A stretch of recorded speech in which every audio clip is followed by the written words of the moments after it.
Here we have two 901 voltage controlled oscillators. These are to the original Moog late 1960s design, but physically reformatted for Eurorack. They are mostly identical, apart from the fact that the oscillator on the left uses the CA3019 diode array in the oscillator controller portion of the module, whereas the module on the right uses just a string of diodes.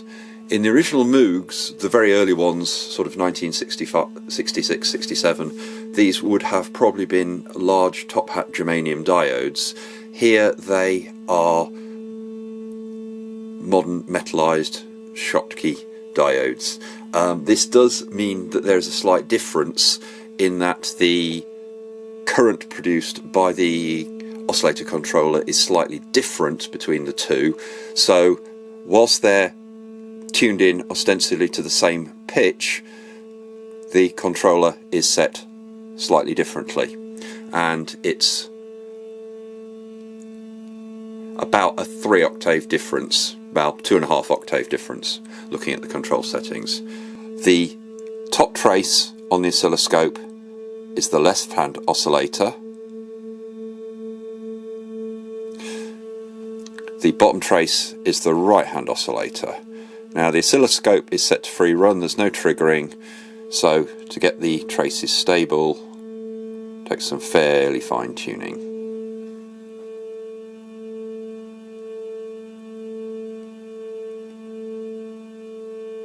So there they are, they're in pitch. Now the modular has been turned on for about an hour and a quarter at this point.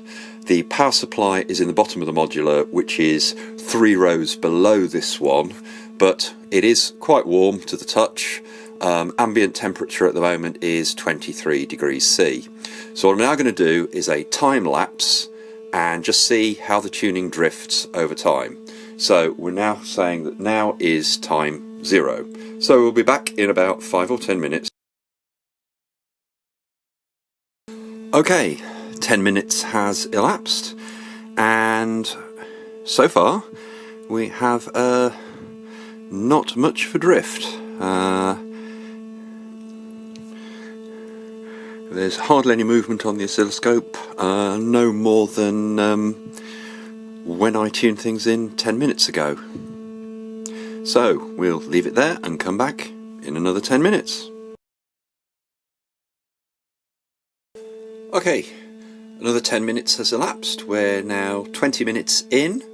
Ambient temperature is still 23 degrees, and the lower trace is moving slightly to the right in relation to the upper trace, which means that the pitch on the right hand oscillator, that's the one with the diodes in it, is dropping very slightly. So we'll leave things there and come back in another 10 minutes. Back again, another 10 minutes has elapsed. We are 30 minutes in. Temperature's still about just slightly over 23 degrees. It's a fairly warm day here in the UK, but fairly stable in this room.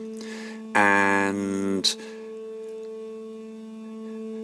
again, the lower trace is moving faster to the right slightly than previously, but still not much, and that relates to the right hand oscillator, which has the diodes in it, and again that means it's actually going slightly flat. At this point I'm not wanting to touch any of the control knobs. As was stated earlier, the left hand oscillator uses the CA3019 diode arrays in the oscillator controller portion, whereas the right hand one just uses a string of diodes. However, both of them are based on the Moog 1979 schematic from the Norlin Moog Modular Service Manual, which in itself is based on the Moog 1969 schematic for the oscillator and the oscillator controller. Strictly speaking, if we're using diodes, we should be using the earlier 1965 version. However, to be blunt, I can't be bothered to build one of those, and this is really just to compare the performance of the diode array versus discrete diodes. Anyway, yeah, there's a slight change of frequency, but nothing's changing hugely at this point, so I think we'll come back in about another 20 minutes. Here we are again, further 20 minutes has elapsed, so we are now 50 minutes into this test.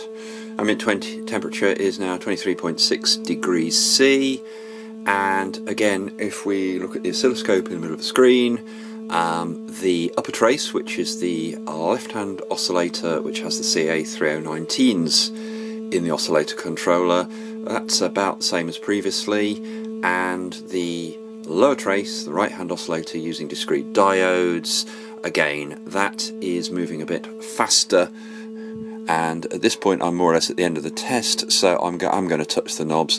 So it's moving faster, which in theory means it's gone a little bit flat, so I shall try and sharpen it up, and yes, it has gone very slightly flat, which is interesting. The temperature's risen very slightly, but it's gone a bit flat. Right, okay.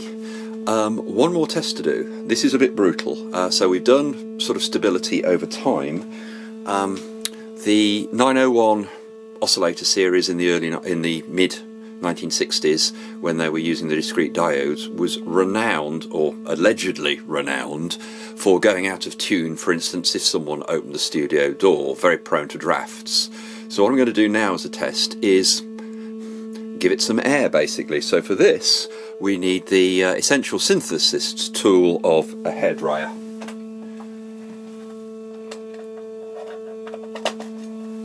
Right, this is going to get a bit noisy, and what I'm going to do is blow air onto the front of this. Woo, got a bit out there. So that it goes through the jack sockets, and we'll see what happens to the frequency. So obviously this is going to get a bit noisy.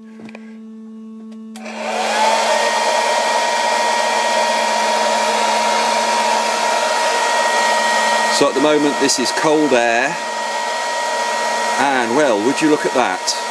Yeah, it's interesting that the initial response was the left-hand oscillator. Now interestingly, we're cooling down here and it's going sharp.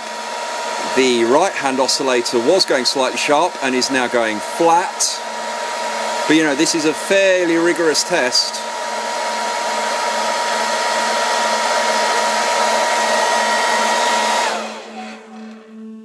So we can see hear the beat frequencies. So the right-hand oscillator lower trace has gone flat, the left-hand oscillator upper trace has gone slightly sharp, but interestingly they're now coming back in.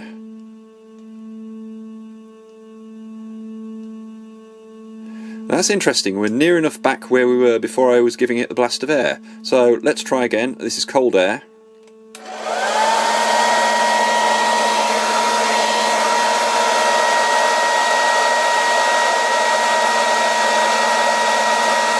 So the air is basically blasting onto the faceplate and probably going through the jack socket, so there's a little air movement in the case, but not that much.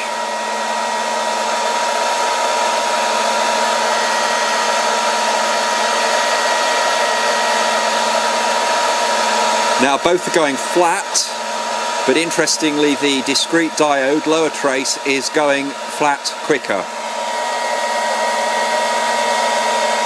Now they're both going flat together.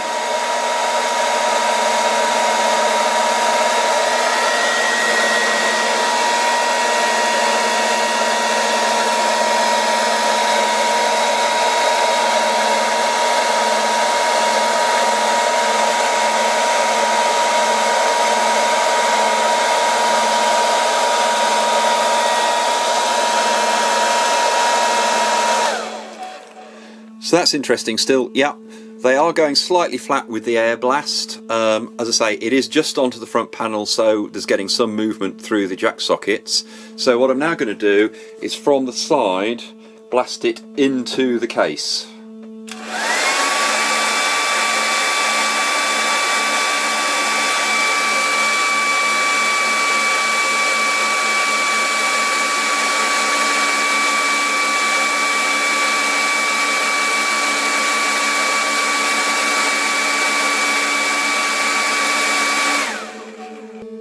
The discrete diode on the right, the lower trace, has gone slightly sharp, moving to the left. The CA3019 diode arrays on the left, upper trace, has gone flat, moving to the right. However, it should be noted that the airflow is coming in from the left-hand side of the case, so the CA3019 will be affected more. Let's give it another blast.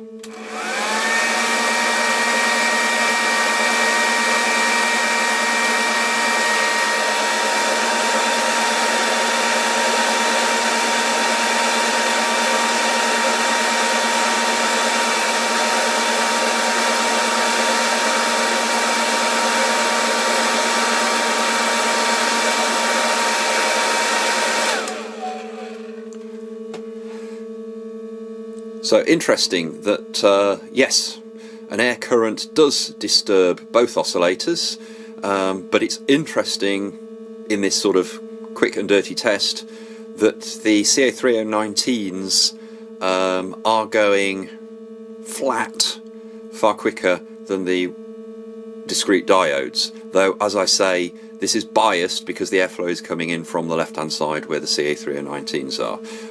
Okay, we'll just leave it a bit and see how quickly it stabilises again.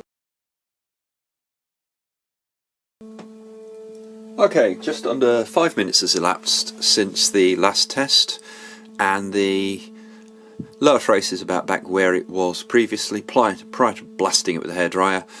The upper trace is not quite there, but it's interesting that the upper trace, the left-hand oscillator using the CA3019s, takes longer to get back to where it was. Obviously there is a sort of higher thermal inertia due to the can, but anyway, hopefully that was an interesting test and not too boring a video. Thank you very much.